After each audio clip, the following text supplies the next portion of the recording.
It's 8. I think we can go ahead and start if you want to. Oh, okay. All right, I'm going to go ahead and call the meeting to order. I would like to start first by welcoming our newest board member, Rod Bradley. And I would like to give him an opportunity to introduce himself to the board. And then when he's finished, have each of you introduce yourself to him. So we're thrilled to have you and welcome, Rod. Good morning. My name's Rod Bradley. I'm from Denison, Iowa. Lived there for most of my adult life. Served as a police officer there in Denison for 38 years. The last 22 as the chief of police.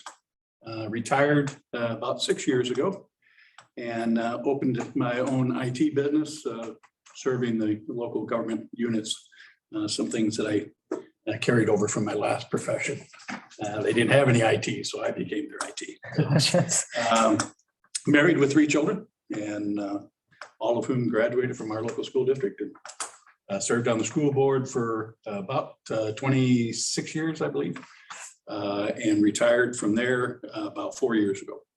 And was contacted to see if I'd be interested in serving on the state board, and I thought it'd be an interesting adventure. Awesome. Welcome. Thank you. Thanks, Rod. And I should have prefaced you too. So we have everyone in the room. We have most people attending virtually. So just as a reminder, we have quite a broad audience, even though they may not be here. But thank you. We're excited to have you. Thank you. John, you want to go?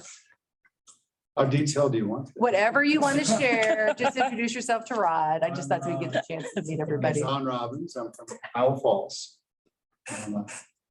This is my 3rd year out as far as being a retired superintendent of schools. I served Iowa Falls for 20 years as superintendent, and previous to that, 10 years as high school principal there.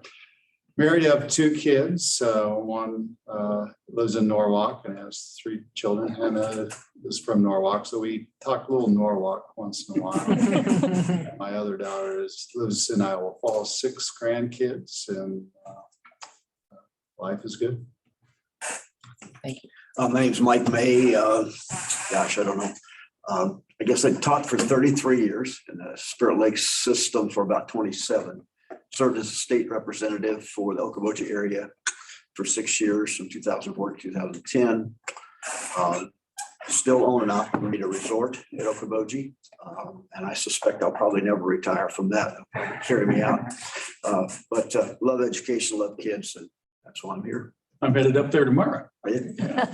Mountain Free Resort. So. Welcome, Rod. My name is Brian Kane. My wife and I have 6 kids.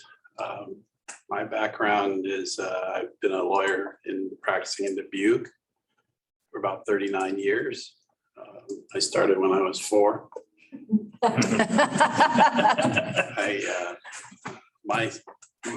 My education background, I guess, is in Catholic schools, from early childhood through high school.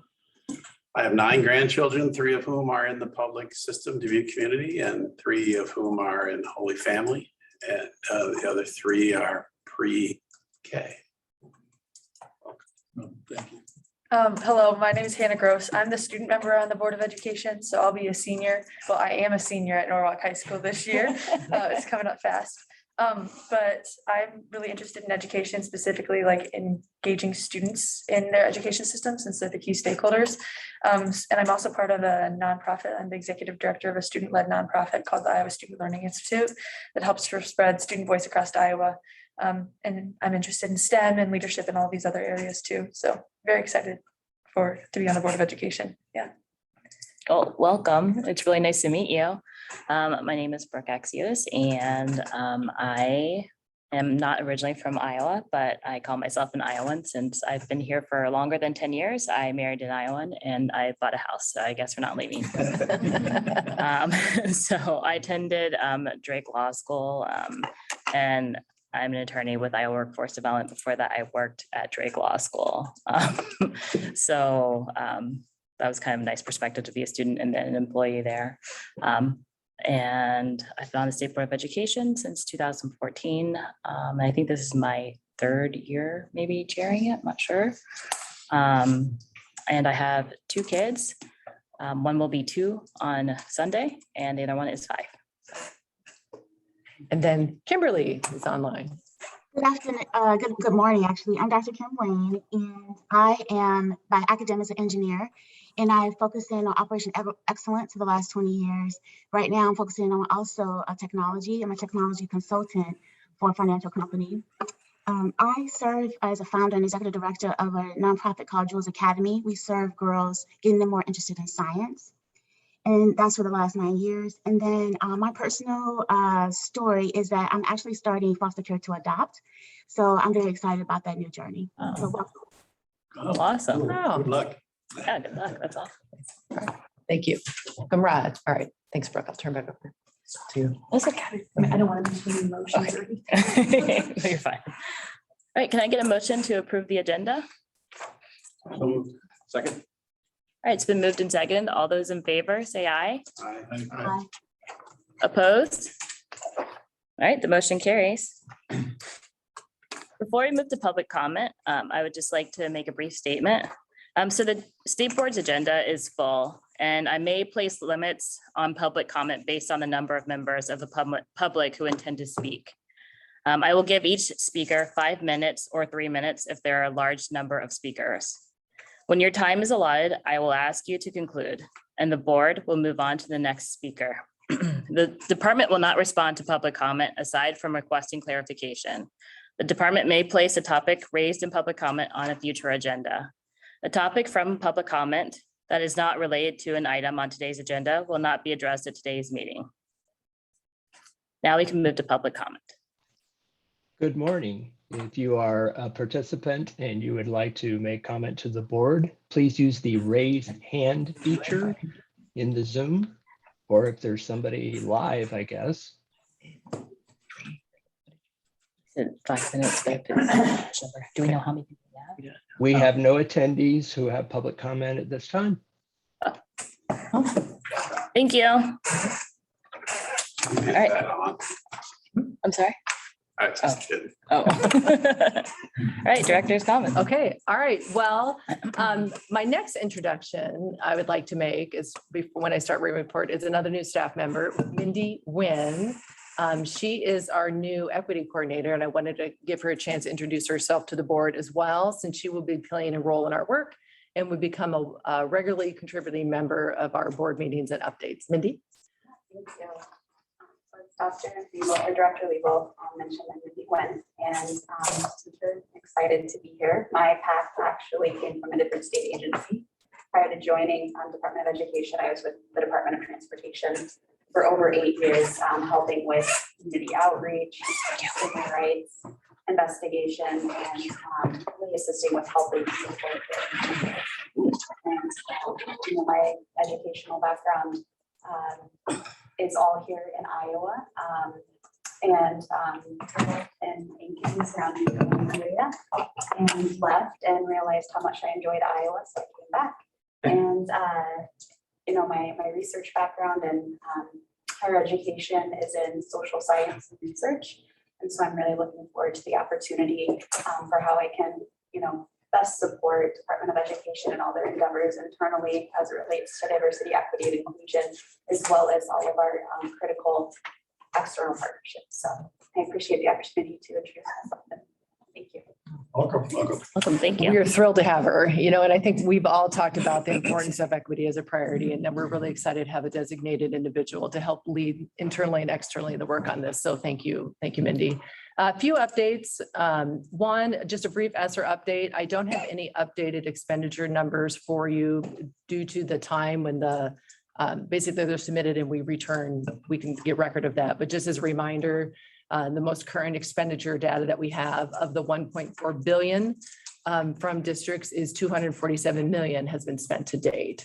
We know it's more than that, but that's what we have record of. So as this goes forward, we will get more information to you for that when we have that official update. Again, the only money that has been spent so far would be from ESSER 1 and 2 and GEAR funds. There's been no expenditure from ESSER 3.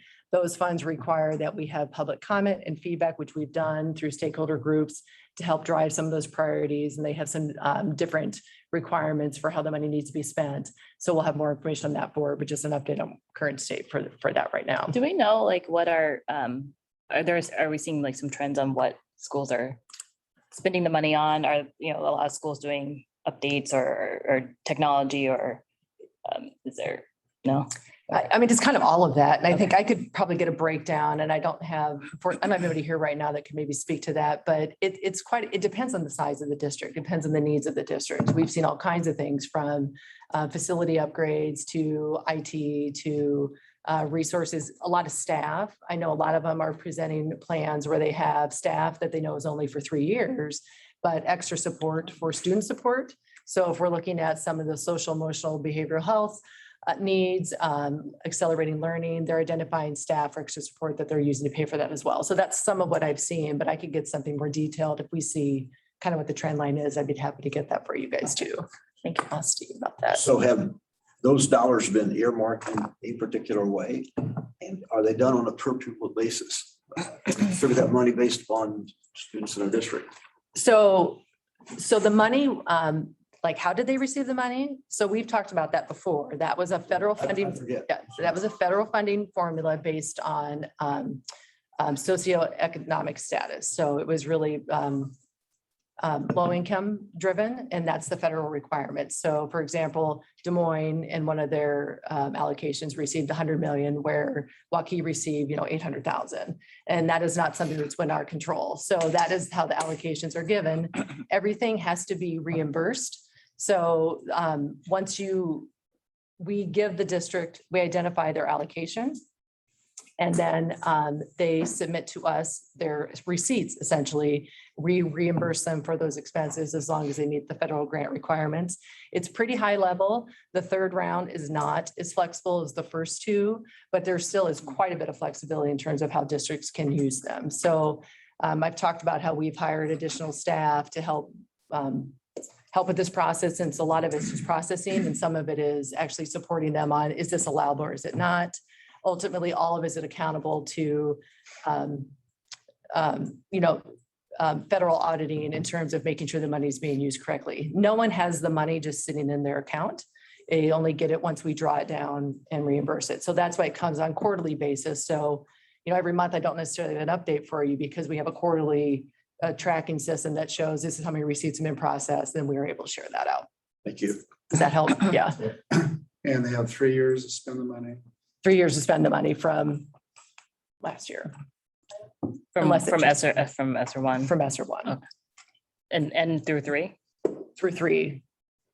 So I think that there's 2023, I think is the final deadline for the funding for some. Some has been extended till, I think there's one pot that goes till 24. Okay. The majority though has a 3-year window. Now, again, that could change, because one of the biggest things they want to look at is, let's say you want to do updates to your facility or HVAC.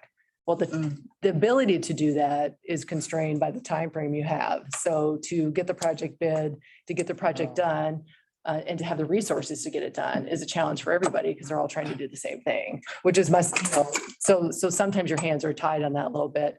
But we want to also make sure, they have as much flexibility within the parameters we're given. So it could change. It has not as of yet.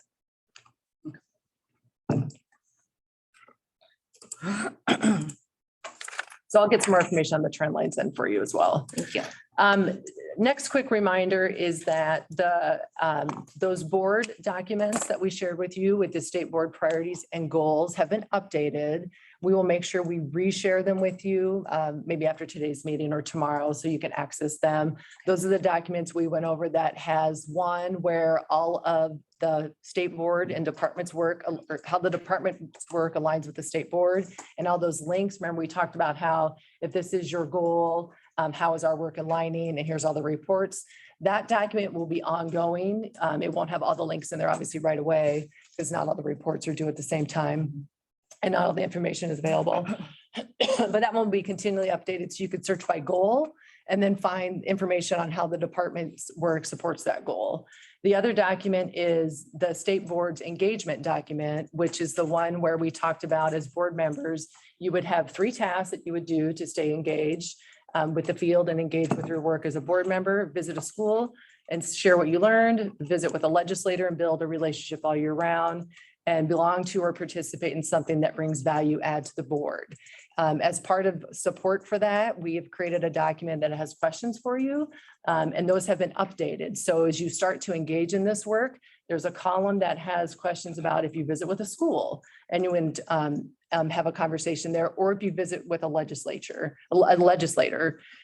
One of the things that they added too, which was really helpful, and I'm going to give Barbara credit for that, Barbara Olin, who's in the room, is not only did we add, we have some basic questions for you to ask, but we also have information that you can share with the school or with the legislator in terms of our work, and it's just a reminder, you can't always keep track of everything we're doing. So we put things that we're doing that directly align with the goals to help you in those conversations. So again, that's a tool that is available to you. If you, after looking at it, think, well, I'd like to change something or give some feedback, let us know. But those will be live in a Google Doc for you to access anytime you want. Do we have are you still visiting schools? Are you starting to, do we have your schedule? Yes. Yes. I don't know if there's a schedule per Oh. se.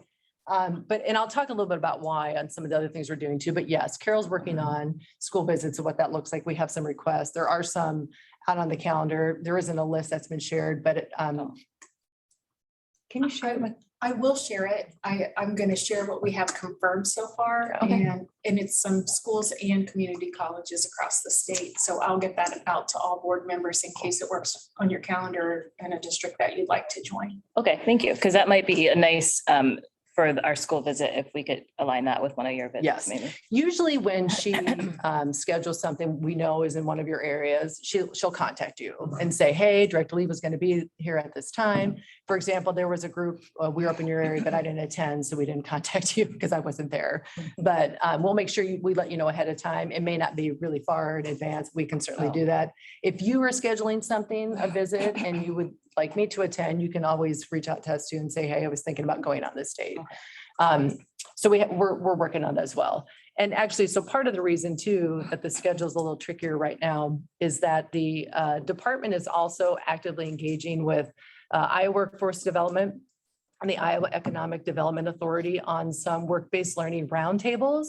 Then we were following up with support teams. And the purpose of this is to, everywhere we go, no matter what side you're talking to, we talk to businesses that feel like they don't know how to engage with schools and schools that don't know how to engage with businesses. But on both sides, we're communicating in all kinds of ways. The problem is trying to cross-communicate and make those connections. So the feedback we've gotten from these conversations is that just show up, just come in person and talk to us and help us walk through this process.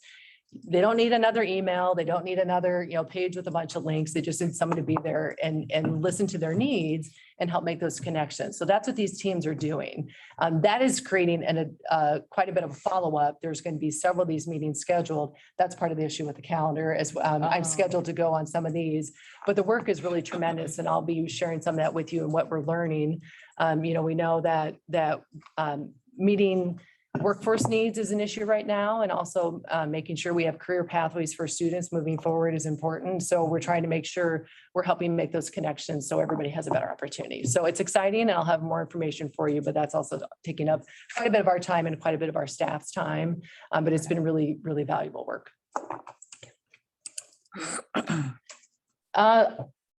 Last thing I have then is just a quick reminder, please to always check your state emails regularly. We do send a weekly update every Friday. And also just to make sure you're not missing any communications from Carol. If you have not already done so, one of our IT people will be working with you to make sure you're connected through Opka, since we've all transitioned to a new Workday platform here to the department that went live today. So please, if you have not done so, make sure you take care of that before you leave. And then I'm actually going to turn it over to our general counsel, Thomas Mays, to provide comments on pending litigation. Is he in here? He's right there. I think I'll come to the table since I'm the next agenda item. Come on up, Thomas. So the department is a defendant in a couple of lawsuits regarding House File 847 and the statewide legislation regarding inability of local schools to adopt mask mandates.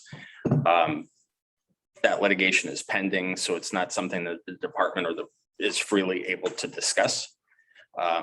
If you would like an update, I could have our Assistant Attorney General, who is trying the case on the department's behalf, provide an update, but that's not something that any department staff is going to be able to discuss today.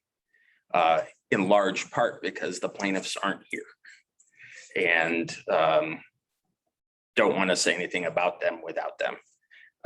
So with that, the department is unable to comment today. Now's not the time, now's not the place. Any official statement of the department's position on this litigation will be through the Attorney General's office before the two presiding judges, one case in state court, one case in federal court. So that's just level setting for our discussion of that litigation today. The level setting being no discussion. So any question, or no questions, because no discussion. Are there any questions? Thomas. That was awesome. All right. With that, if there's no other questions on the director's report, turn back over to you. Thank you. Thank you. All right, so I'll move to the consent agenda. Can I get a motion? I will move that we approve the consent agenda as presented. Second. All right, it's been moved in second. All those in favor say aye. Aye. Opposed? All right, the motion carries. Thomas. All right, the next agenda item 5, tab B, notice of intended action regarding a new chapter 19 and amendments to chapter 68 concerning charter schools. This is an outgrowth of 2 bills passed this past session and signed by Governor Reynolds, House File 813, and then House File 847, which made some technical corrections and some additions to House File 813. Current chapter 68 contains a pathway to create a charter school.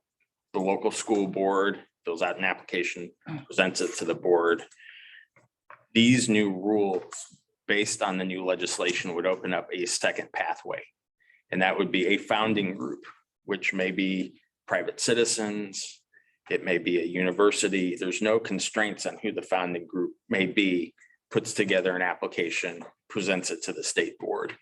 So there's 2 pathways. The school board could continue to be the founding group.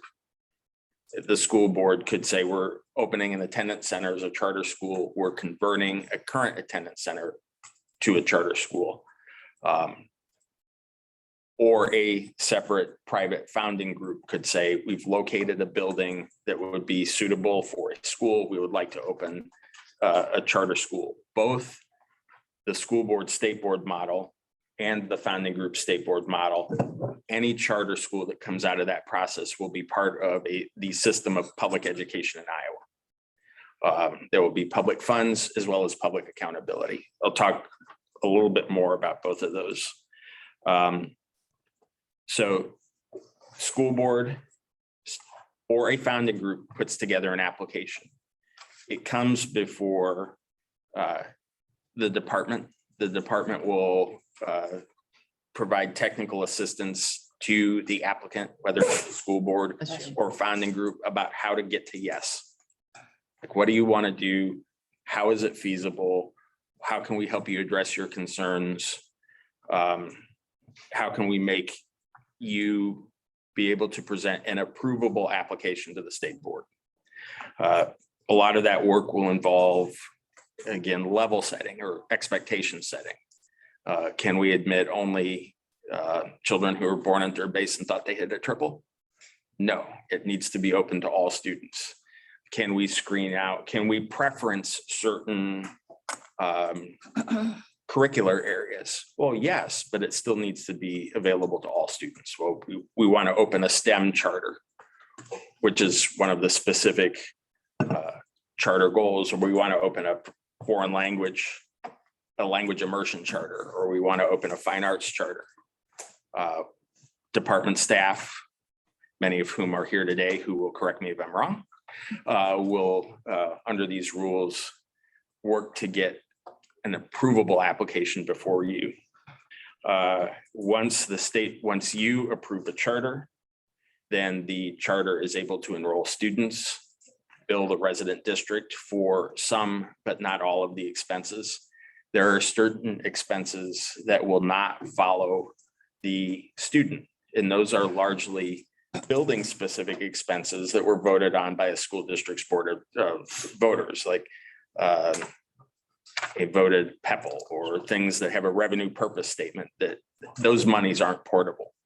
But student specific money, like the head count, money generated based on a head count, special education funds, those would be directed towards the charter school and billed to the district of residence. The charter school enrolls students, the charter school does its stuff, and then the charter school is held accountable for the stuff it does. Because this is a system of public education, each charter school will be part of the attendance center rankings and will receive a school performance profile. How is the charter school doing with core academic instruction? How is the charter school doing with conditions for learning, social, emotional, behavioral health? How is the charter school doing regarding sustainability? Is it right track, wrong track as far as spending?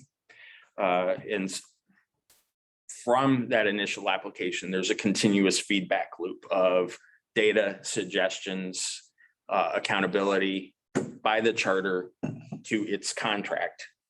And there are rules for the state board sort of putting a charter in timeout. You're not meeting your performance plan. You have not improved. We've tried the department and we've tried to support you, but you are not fulfilling the terms of your contract. There are provisions in these rules for decommissioning or winding down or de-accrediting a charter. There are a couple of specific timelines. For this school year, when the legislation was signed, it was just impossible for a charter to be scaled up August 23rd, 2021. What the timeline is for a charter that would open at the start of the 22-23 school year, the application process will be running concurrently with the rulemaking process. So when the rules become final, the earliest possible date they could become final is in January. The application will be ready to submit. The rules, at least for this coming year, require an application to be in by February. That would allow the state board to approve it, allow a March 1 timeline for finance to be met. It will be a tight timeline, but we wanted to do everything we could to get those who want a charter school to scale up or to stand up to be ready at the start of the 22-23 school year. For school years after that, the deadline is August 1st. And that would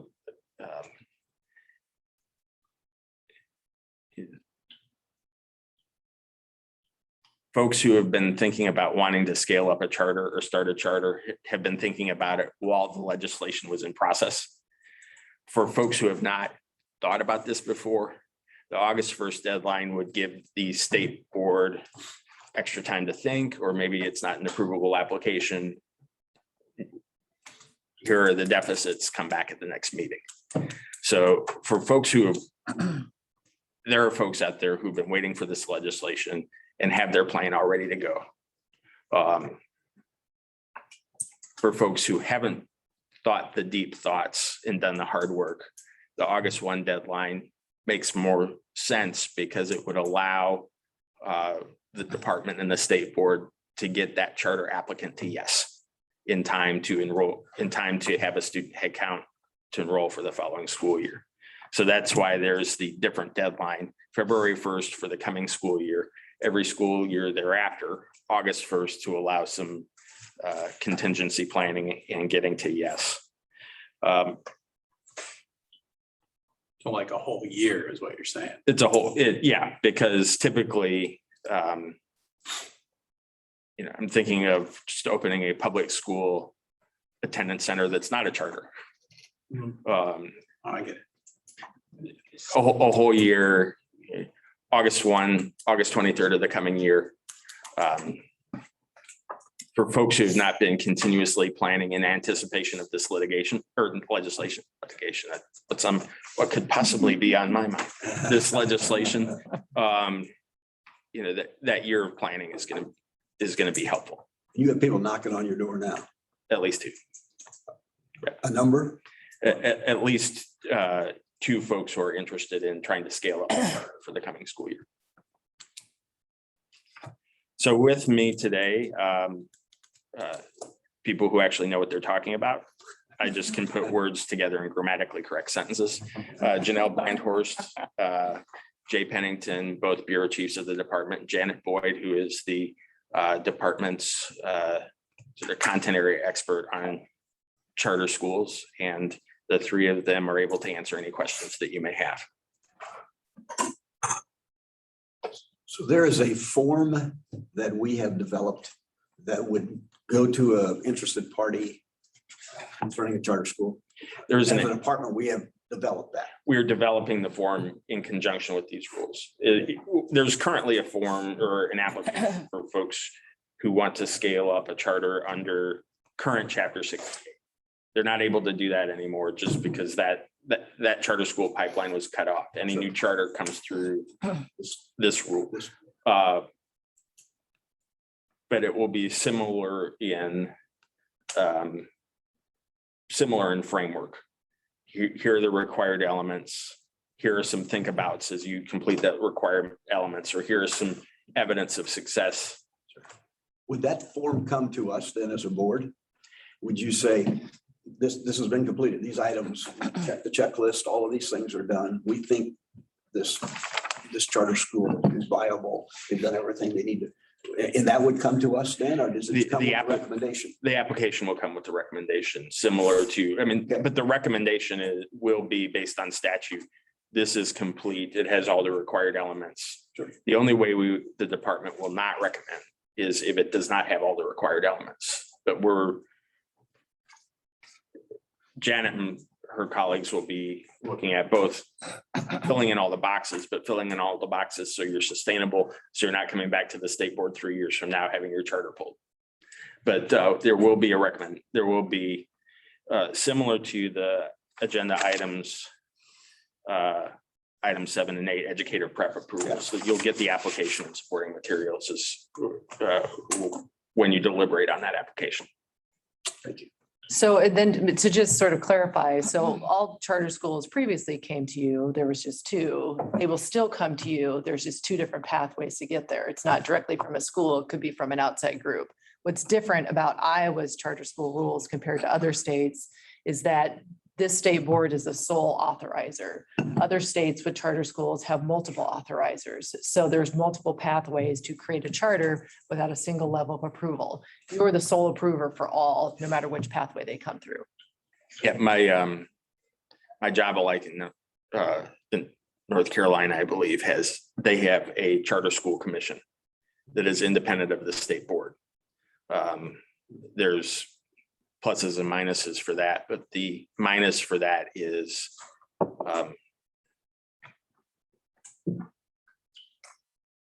a charter that is not authorized and approved by the state board is not held to the same accountability. And it was clear from the bill drafting, and it was clear from Governor Reynolds' priorities that accountability for student achievement and success was important. Mission critical. A charter is not a way to avoid accountability. It's a way to avoid barriers to accountability or substitute an innovative practice for something that's currently in rule or statute. But from day one, the discussion has been robust accountability. Is it possible to get that form once the department creates that form? I'd love to see that. If if that, in fact, is that something you Yeah, and yeah, and again, it won't be able to be final till the rules are final. understand? Yeah, so Preliminary. And to reiterate what you said, the present charter schools would not come under this new format. they will. They will. They would continue to operate They'll under. continue to operate. Let me correct that. There, charter schools that exist in the current format, because they're driven by a school, will still be an option, but everybody's going to have to use the new form. We don't have to redo the ones that are currently in practice. But going, The two current charters will continue to operate under chapter 68, Mhm. which will still continue to come to you for approval. Sure. Any charter from today on will come under chapter 19. But both chapters require state board review and approval. So there's founding groups are the applicant. A founding group could sort of be authorized by a school district or just come into being. Can a charter school cross school district boundary? Founding, It sounded like it had to be in a school district. a charter school under the founding group state board model could. Okay. A charter school under the school board state board model, it would be an attendance center within the school, within the boundaries itself. So, there's pluses and minuses to each model. The plus for the school board state board model is you're able to access some of the additional funding that comes with being attached to a school district, but the minus is you are constrained to the boundaries of that school district unless you have a sharing agreement with the neighboring, the surrounding district. Thank you. Or open enrollment. Open enrollment. Question about finance. I know that the money follows the kids. So if I'm a parent and I want my son or daughter to attend a charter school, is a charter school able to assess additional costs besides, maybe school supplies, things like that? Can they charge above what is allocated per pupil basis? So instead of being $7,500, it's going to be $8,500 or $9,500. Both founding group and state, both models. It is to be free of tuition and application fees to Iowa residents. So there's no sort of like premium, like parent. If there are costs of attendance that exceed the funding formula that's on the charter school to figure out, not the parent. So none of the levies can be used by a charter school, present levies that we can do in. Pencil in a yes to that answer, because they're typically dedicated to a specific purpose. The playground, the things that are set out in the revenue purpose statement, the things that the voters voted on. So School plans, the equipment. that'd be, Yeah, that's what I'm right. administrating. The management levy, things that are associated with the risks associated with being a school district.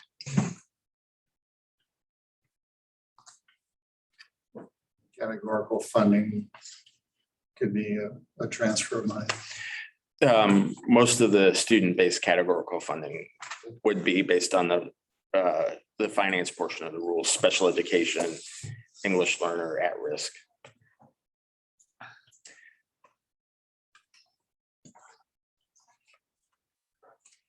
So storyboarding out, these rules have a period of public comment that closes October 26th. They will come back before you at your November meeting.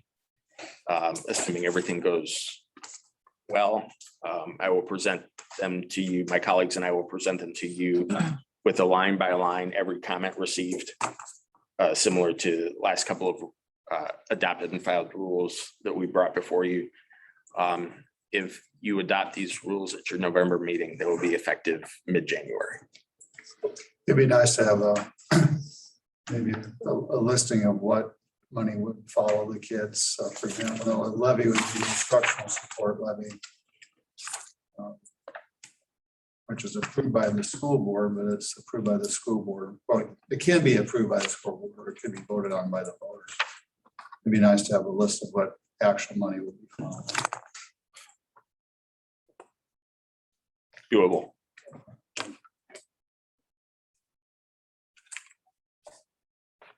Any other questions? One final thing about these rules, the statute says that charter schools are exempt from a large number of school laws and school rules.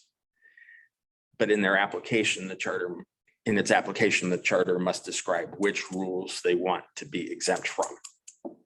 So this statutory language about, well, I'm exempt from school law and school rule, it's not like an draw four and reverse card that can be played whenever, I don't want to, this is inconvenient to me.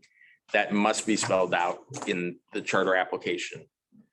The charter will not be subject to the following 4 rules. If it's not in the application, the charter is subject to any other rule not listed in the application. That's a required part of the application, and it's also required for openness to students and families. So the exemption from school law and school rule is contingent on listing that school law and school rule in the application. Do they have to give an explanation why, or do they just check the box? Well, the entire application should justify why the charter is innovative, and how the charter will meet sort of like the high goals that are set for all public schools in Iowa.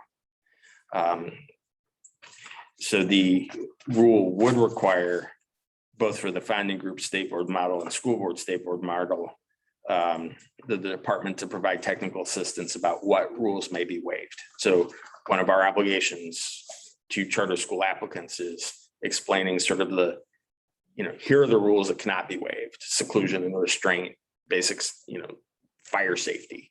Here are the rules that you could waive. Here are the consequences if you waive these rules. Well, I want to be exempt from a certain portion of offer and teach. Well, okay, then how are you going to meet proficiency targets for that curricular area if you're not offering and teaching a full 4 years? That one example. So part of the charter application is the vision statement, the mission statement. What makes it? Why are we going to be unique and innovative in service to students? And the specific rules we need exempt from, or we would like to be exempt from. One would hope that the charter applicant explains how that relates to their vision and mission. Would students still be subject to Iowa assessments? Yes. Still, Yes. same thing. Iowa assessment, conditions for learning, Iowa youth survey, because all of those are part of the attendance center rankings and part of accountability under ESSA. So those are 2 examples of things that, based on the structure of charter school accountability, I as a charter could not ask for exemption from. So some of the other support services such as transportation could be huge. I'm assuming that the charter could contract with an area school district to provide that, or how is that going to work? And then you get into food service and everything else. Depends on It depends on economies of scale. It depends on partnerships. Both the school board, state board model, as well as the founding group model, do not require, well, for transportation, the applicant will comply with Chapter 285 or will comply with National School Lunch Program. All it says in the rules is the charter's plans for providing transportation, food service, and other operational ancillary services. So they tell us how, we don't tell them how. But I think that that might be an economies of scale question for, it might give a founding group state board model that's not well thought out some pause.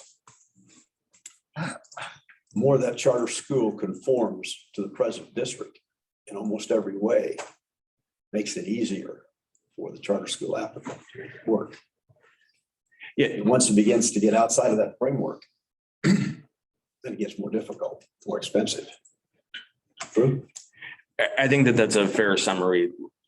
Low risk, low reward, high risk, high reward. And it will really be in the first instance, the founding group, I mean, school board, state board will take care of itself. But the founding group's model tolerance for risk. And how sophisticated and well thought out their contingency plans are, or their backups. Like if this doesn't work, what am I going to do? Tom, so are you able to, you said that there were a couple of people who have contacted you or somebody within the department. Are they in-state organizations or out-of-state organizations? They are both in state, one of whom was wondering why the rules aren't done already. Which is, you know, there's just a machine, like in the vending machine downstairs, right? Swipe my card, push 52 and out comes a rule. But, that goes to the question of expectation setting. Like a charter school application, like a state board rule, requires some thought, some deliberation, some intentionality. It's not just something that, oh, we're going to do a rulemaking. Oh, we're going to open a charter. But editorial comment done. Short answer to the question. They're both in state organizations. I've had some inquiries through email from out of state. And would you come up and identify yourself just for a member? Sorry. My name is Janet Boyd and I'm a school improvement consultant and have been the charter school consultant department. And I just would say that we've had some inquiries through email from probably charter management organizations. One out of Chicago specific has contacted me. And I've just responded to them that we're in the rulemaking process. And, you know, not really anything specific. So the other thing I just want to add to the rules, there is a report, there is an annual report. There has been under the old code and there will be under this code. So actually there'll now be two and you approve those reports. They actually come from you. So that's a little extra work for us. And then Storm Lake will come up for renewal this year. So they'll come before the board and then West Central will come next year. Okay. They want to continue. So. You said charter school management company. What does that mean? There in other states, there's what they call charter school management organizations. Okay. I think maybe KIPP is probably considered a charter school management organization. That's one that's kind of nationally known. I can't think off the top of my head of some others, and I can't tell you exactly what the name of the one in Chicago was, but there's a lot of charters in Chicago. There's a lot of charters in New Orleans. Indiana has a lot of charter schools. And as Thomas had said, the laws are different in every state. Okay. So they organize differently. Yeah, remember we talked about how there's different authorizers. Yeah. Sorry, John. And there's They can't come in from out of state and.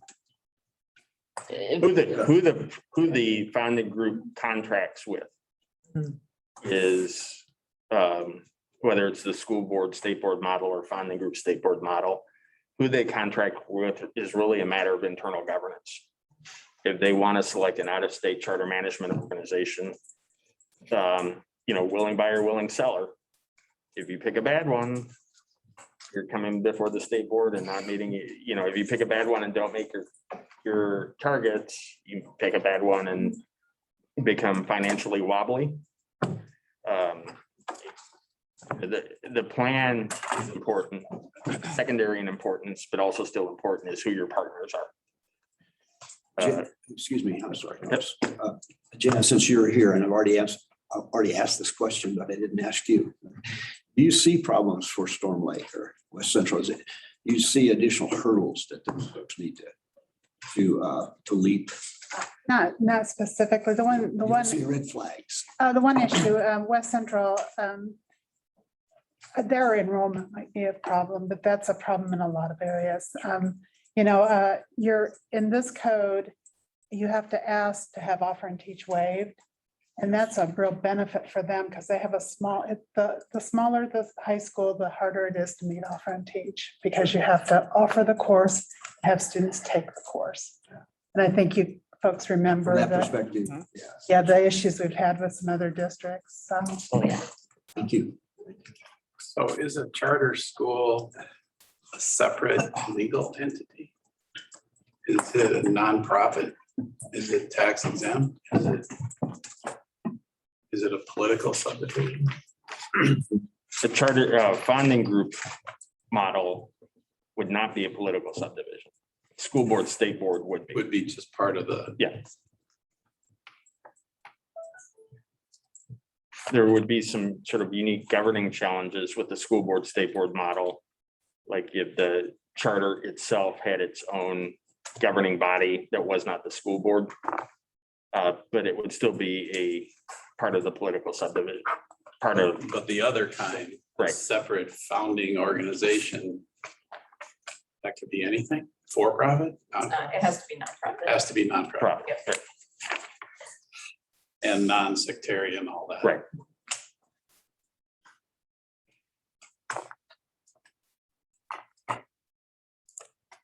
And there are certain expectations of public organizations that would apply to the founding group state board model, such as open meetings, open records.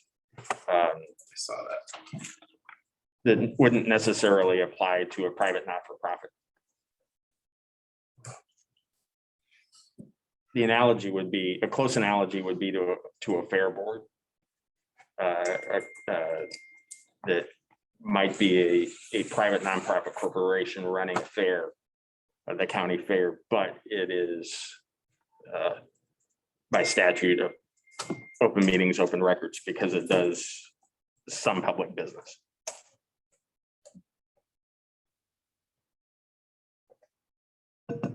Did I kind of close enough, Janet? You know, didn't screw up terribly. I believe you were right on. And they will receive the same type of support as far as from their area education agencies. Correct. Oh, good question.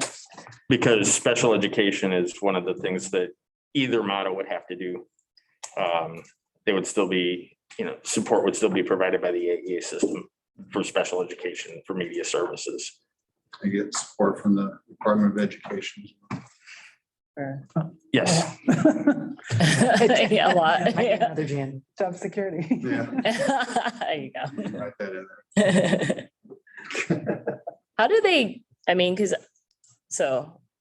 forgive my ignorance on this, but so with school districts, right? So they have students who live in that district and those students go to that school. So how does the charter school get people there? Do they advertise? So how, what's enrollment? Like, how do they? Because if they're planning on opening next year, how are they gonna pull? I'm assuming they need some students. Yeah, and part of the application is their projected enrollment. And How would they know that already? Have they talked to people before they? I expect this year, if folks want to be up and running for August 2022, the founding group state board model, there's going to be some advertisement. Okay. And one would hope that advertisement is forthright about, this is contingent, enrollment is contingent upon state board approval. One would hope. I think that would be a reasonable expectations to families. And if a charter closes or is not open, there's some ability to exercise some school choice currently in law, like open enrollment or. And that's Yeah, part of the families have reason to to- have that August 1st deadline, because that gives you more time to figure it out if you're approved before you start hitting some of those deadlines. And, are you really able to recruit for something that hasn't been approved yet? Exactly. So Yeah. it's a different timeline. Okay. This year will be much. And so families have to, I'm assuming, do families by a certain deadline have to tell their district that they're not? They have to note by March 1st, they have to notify. There you go. The resident district has to be notified. A Wow. little bit like open enrollment, but. But there's Okay. it's not really open enrollment to a charter school. So if I So live in a there's- neighboring geographical area, I could send my kids to the charter school without doing open enrollment. That's correct. Right, and if for some reason I find that they go to the charter school and I'm not happy with whatever about the charter school, then my kids could go back to my resident district without issue, or how does? They always could under open I enrollment. know, but But that's, I mean, it's same it's not open enrollment, but it's the same concept. I'm always entitled to enroll with my district of residence. okay, I can have my own basketball team, or I could play with. You would be a school, So I so, could do it. right. I have a question going off yours. Like when I was looking through this earlier, it talked about enrollment and how you, like, shall not discriminate in the student submissions, policies or practices on the basis of all these, and it listed off. But it may limit admission to students who are within a particular age range or grade levels or any other basis that would be legal. So what are those other bases? Because I know that like they can't support like a million students if they all want us to open enroll. So how do they decide who can and cannot be in that school? Well, open enrollment is not a perfect analogy, but this kind of works. Like if we're over subscribed, we can have a lottery. If we're oversubscribed, we can just sort of first come, first serve and have a wait list. Similar to people wanting to open enroll into a new elementary school in the shiny new object in the neighboring district that gets like oversubscribed in full immediately. That would be an additional basis. Like I'm not in the age grade. I was expelled by my district of residence, and I have not cleared up my expulsion yet with my district of residence. That would be a permissible reason to say, you can come here to the Thomas Mays Charter School if and only if you get your expulsion cleared up with your resident district. That's the current law between two public school districts. That would be a permissible reason to say, we'll admit you once you get that taken care of. So lottery system, if there's disciplinary actions. The lottery system, if it's full disciplinary actions, basically any reason that a public school district could say no. Any non-discriminatory reason that the public school district could say no.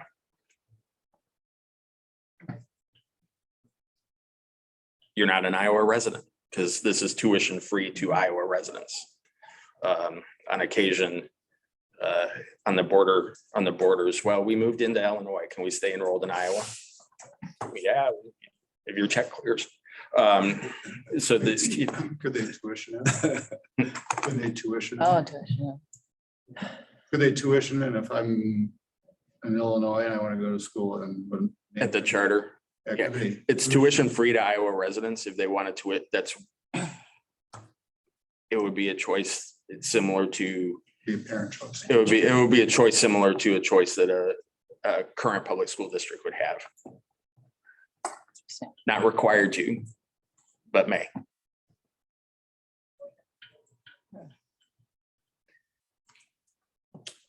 Here. We're ready for a motion. I would recommend that the state board give notice of its intent to adopt new chapter 19 and then chapter 68.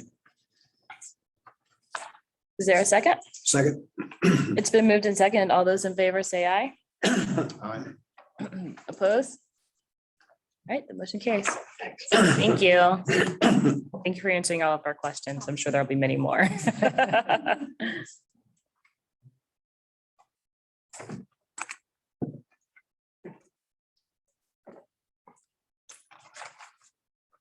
All right, the next agenda item is tab C, open enrollment based on allegations of harassment. The resident district is AGWSR. Are the parties to this on the Zoom? So David Kennedy, if you could ask either the appellant or the representative for the school district if they are present for this agenda item.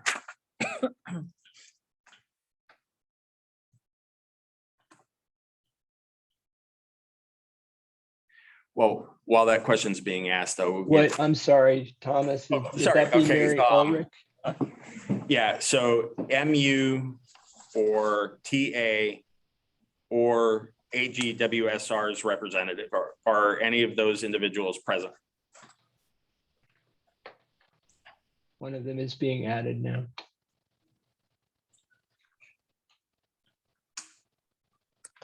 This is Mary Ulrich. I am here. All right. And is there a representative from the public school district?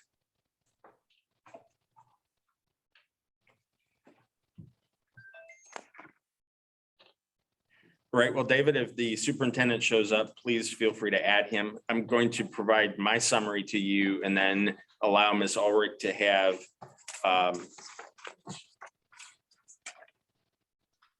time to respond to my remarks at the discretion of the board's presiding officer, but not to exceed 7 minutes, 30 seconds. So this is an open enrollment appeal regarding AGWSR School District is the appellee concerning 3 children, AG, JG, and MG. These 3 applications were filed after the March 1 deadline. The applications were denied by the public school district because of the 3rd of the 4 Hannity factors. The evidence must show that harassment is likely to continue despite the efforts of the school officials to resolve the situation. The school board and the superintendent denied these applications solely on that 3rd factor. So in my analysis presiding over this case as administrative law judge, I took the other 3 factors as conceded and focused solely on that 3rd factor, which is, will the harassment continue? But part of the discussion of will the harassment continue is the nature of the harassment itself. And I found and concluded that at least as far as 2 of the children, the harassment was likely to continue just based on its nature. Harassment of JG, middle school student, after the March 1 deadline, a classmate approached him and said that she would like to slit his throat and serve it on a platter. JG was targeted of an altercation the next day in PE, and he did not fight back. And because he did not fight back, he was further bullied and harassed for not throwing, for doing what he was supposed to. Classmates made fun of him. The school district was aware of some of this and was doing things that I found to be reasonable, but just not effective. Peers continued to verbally and physically harass JG throughout the remainder of the school year. He was called derogatory names that were based on disability, actual or perceived. His teammates on a sports team told him their lives would be better if he were dead. And at least on 3 instances, he was told he should kill himself by his classmates. And at one point he asked his parents if he should. The district put in some supportive measures. There was a paraeducator who he trusted. There was some separation between some harassers and others. The paraeducator kept a watchful eye on him, but the paraeducator could not be everywhere. The evidence showed that JG also told another teacher of the continued harassment, but asked her not to say anything because he did not want to be labeled a snitch. Older sibling AG was subtle, but still harmful. And there was verbal and electronic bullying by about a dozen of her classmates, targeted largely about her weight and eating, to the point where she would not eat lunch in the cafeteria. She would spend lunchtime in the library. Her school was also aware of the bullying and harassment, and she, there were adults that she trusted. Bottom line, as far as the 3rd factor, the 3rd factor does not require fault or inaction by the school district. The school district here, I found, tried reasonable. My recommendation is they tried reasonable things, but those reasonable things were not successful. And the family does not need to wait for additional reasonable things that might be successful.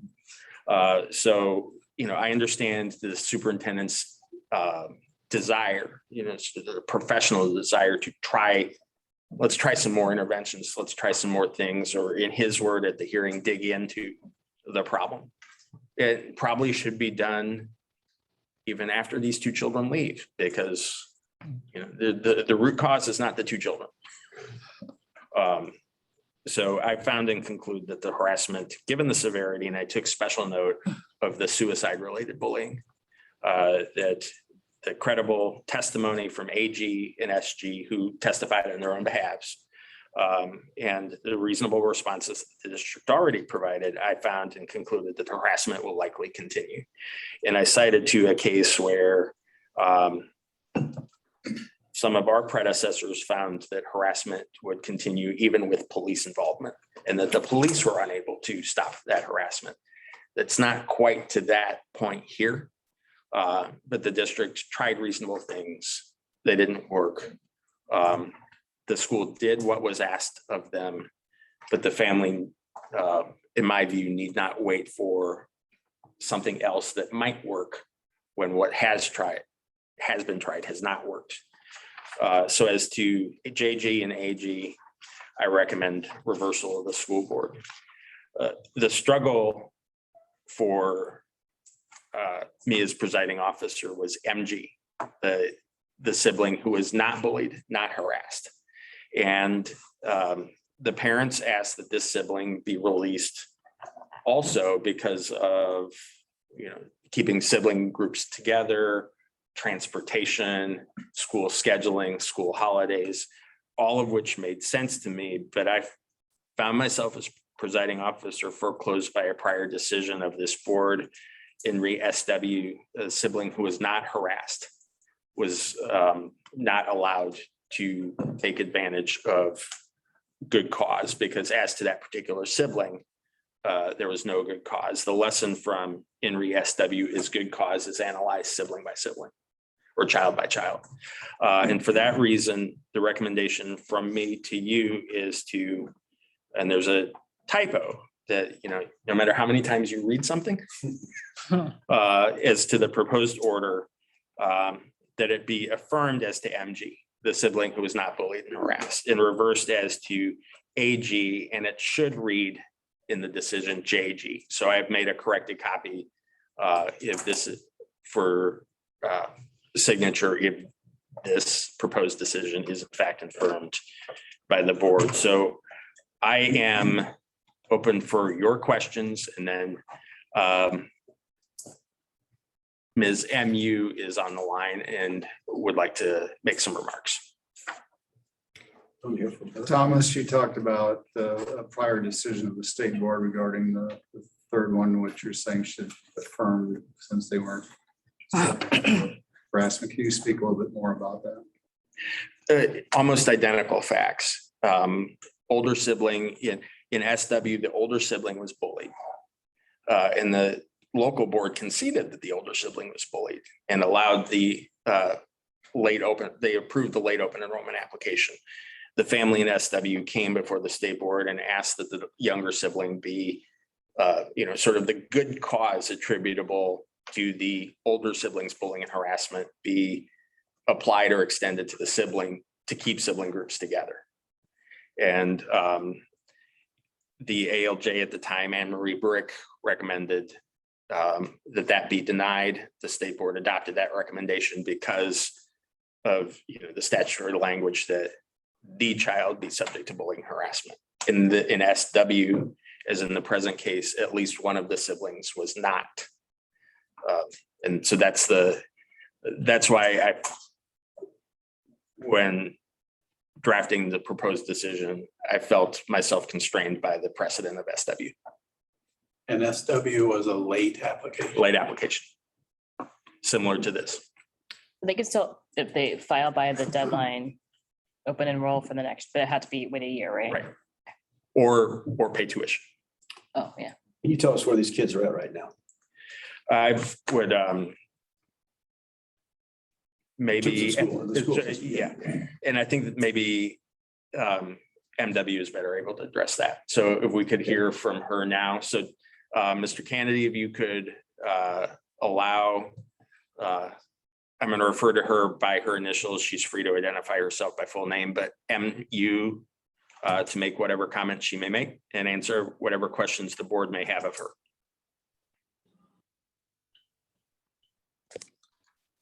Are you ready for me? Yes, you can go ahead. Thank you. My name is Mary. It's Abbas now. We just got married on the 28th, but I appreciate everything that from the meeting that we had last time that we did meet. In regards to Mason, the biggest problem, and I don't know what the situation was with the case that you're looking at, but for Mason, the schools are 45 minutes apart. Like that is the biggest thing for us. I don't know, like if we were in the same area within a short driving distance or they were closer. I know that in some schools or some areas, there's multiple schools within a small area. That's not the case here. Like in Ackley, there's a school over there. It's actually located in Wellsburg. The school that they're at right now, they're all in Hampton, all three of them. We placed them there until we got this all figured out. Mason's doing wonderful. He's got straight A's. He's enjoying school, making great friends. But if we keep him over in Ackley for anything, an emergency, school appointments, just closings, anything, it's not like it's just driving across town or anything like that. If it was like that, I wouldn't even consider even trying to change Mason. But due to the harassment and the bullying of his siblings, we've been put in this position where we needed to get our two kids out of there. And with Mason, we just feel like yes, he was not directly harassed, but because of what was going on with the siblings, we've been left in a position where we need all three really to be moved. I don't really know any other information. I mean, I do agree. Yes, it doesn't follow along the guidelines of the harassment, but we're hoping with the flexibility, it says that the state board shall exercise broad discretion. And I'm really hoping that we're able to do that considering the case. I guess that's really all I have in regards to the decisions that were made. Thank you. Does anyone have any questions? Marie? Are you transporting your students to Hampton currently, or how are they getting to school? We are transporting them. Hampton is actually closer to us. It's only 15 minutes away, where Wellsburg was 30 minutes away to take Mason over there. So either me or their sister has been transporting them into Hampton.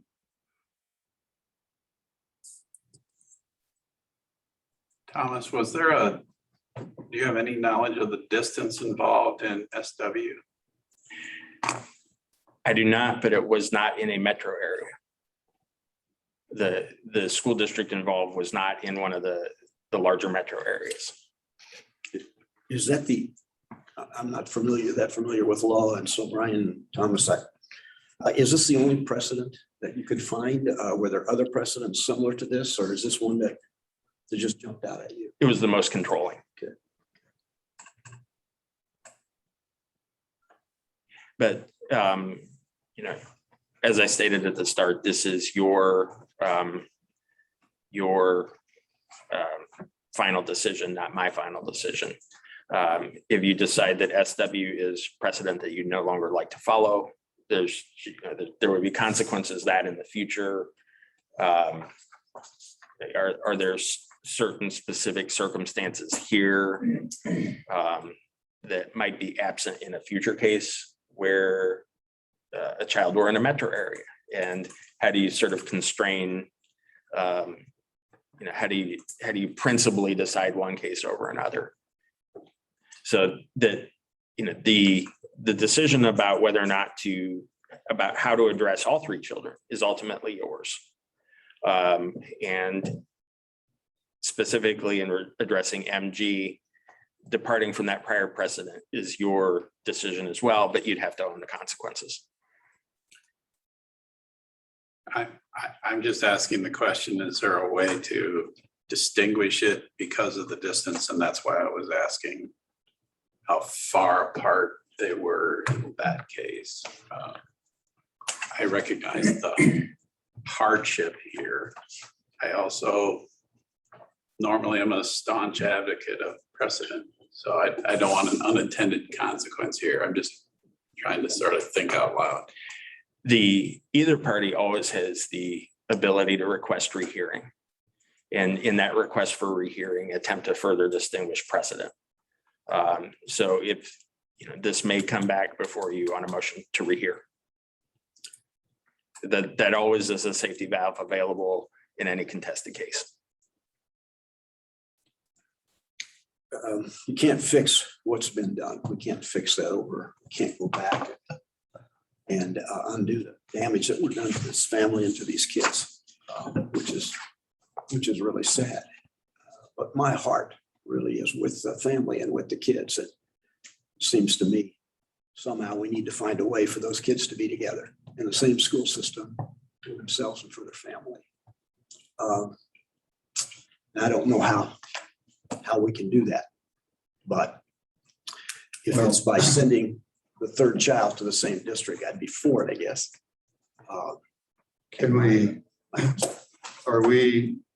I'm assessing this as board members, I don't think there's any question as far as reversing part of the decision by the AGWSR school board for the two kids. Not for me.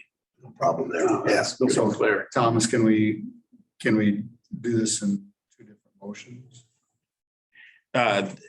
How you address my proposed decision is within your discretion. So if you want to sort of split it and put parameters and have two separate roll call votes. I would be more comfortable with it.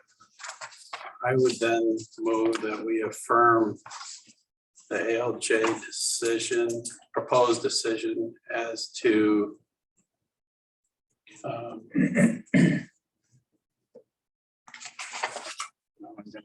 JG, JG, and AG. AG. Yeah, my typo, yeah, AG and JG, my fault. JG and AG. Been moved. Is there a second? Second. Okay, I just want to make sure clear what I'm voting on, so. That's always a good thing.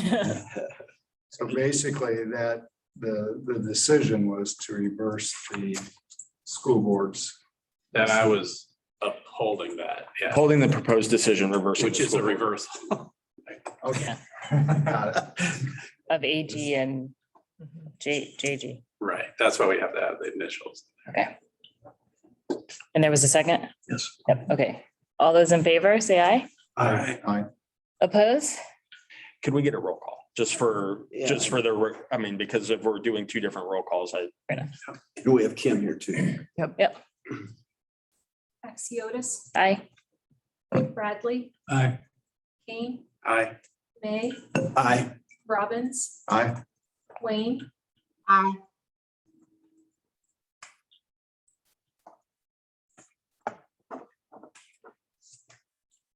so the remaining portion is MG. And so I think that there is some, at least some desire for additional discussion, which may spill over to subsequent board meetings, but are there additional questions that I could answer for you regarding MG and then the precedent that I found to be, lawyer lingo here, educators have enough, so I'm going to throw some back at you on all fours. I thought that the case was fairly controlling. We have basically what you're recommending is to follow the law. Follow your prior precedent, which I think is an accurate description of what the law is, because the underlying statute is the child was subject to bullying harassment. I get, yeah, this kind of tears at me a little bit because I do know that if this board doesn't follow the law on this, it can be more extensive than just this. People can say, well, in this situation, you chose not to follow law. It could be different than open enrollment even. But we can always do that. I mean, laws do change. I just think this one tears at my heart so bad, and being in a classroom for 33 years, guys, I witnessed this stuff. And it breaks your heart, and it is impossible sometimes to change it, the environment in it. But that those kids find themselves in, and I understand. I This is mean, a- I agree with you, but Yeah. the MG is the testimony that MG is flourishing, where MG is. I mean, good grades, good friends. In the current school district. In the current, and not subject to, I mean, you and I are in agreement with the one we just moved on. Sure. No. But this is now that this is a separate, you know, So now, can he MG, move next year just if he files on time? yeah, So, correct. This is only for a year. right. This is not for the rest of So the. he is currently based on, and Ms. Abbas, congratulations. You can correct me if I'm wrong, but currently he's in Hampton, Dumont, doing well, good grades, lots of friends. Yes, As do- his biggest fear right now is having to go back to Ackley, but we'll deal with what we have to. And so at AGWSR, the evidence was he was not bullied. Correct. Or- Nothing, He was not- nothing that was ever reported, nothing more than the mild, normal boy stuff. That's what I was wondering. Yeah. How is he at that different school right now? Ms. Abbas, how is this on a tuition basis? As of right now, we have to pay a daily fee for every day that they go there until we got their response. So yeah, it is tuition.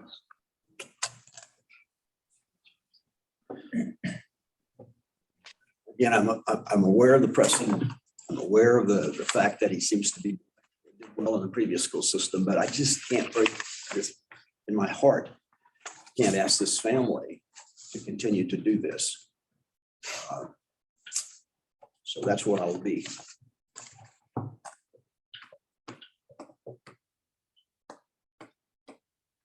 Anybody else? I don't know how we would form a motion, but I would do a motion. Throw one on the board and then you can vote no if you want to vote no, vote no. But I would move that we allow this child to be enrolled in that same district as his peers or his siblings.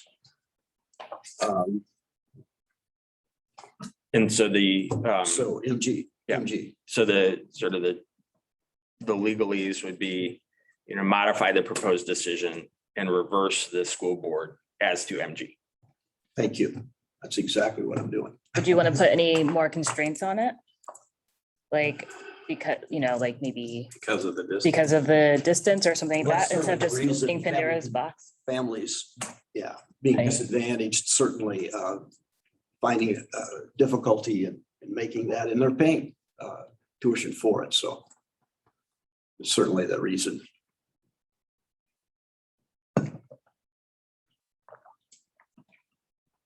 I mean, could I ask that, and could we see the SW case? And then, pause, Yes. then keep going and come back and see that later?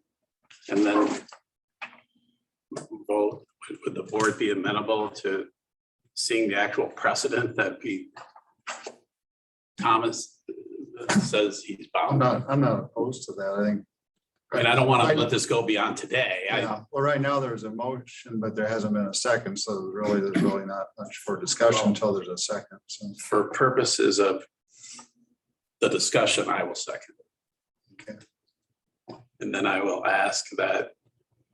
No, we I'd like can to move table the this. Table the motion That's what we said. until we get a chance to see SW if that's possible today. Yes, it is. That's my follow-up motion. And so I think we need to vote on tabling Oh, Mr. May's motion. okay. Somebody needs to second that, right? Oh, Somebody needs to second tabling. I'll second table. okay. Are we doing voice vote or what? Voice vote for this. All those in favor, say aye. Aye. Opposed? All right, the motion is tabled. So for the parents' understanding, the state board would like to independently consult the precedent that I felt myself bound by, and if they're able to distinguish it, they will distinguish it. So right now, there's been no action taken on MG. It will be brought back before the end of today's meeting. Thank you.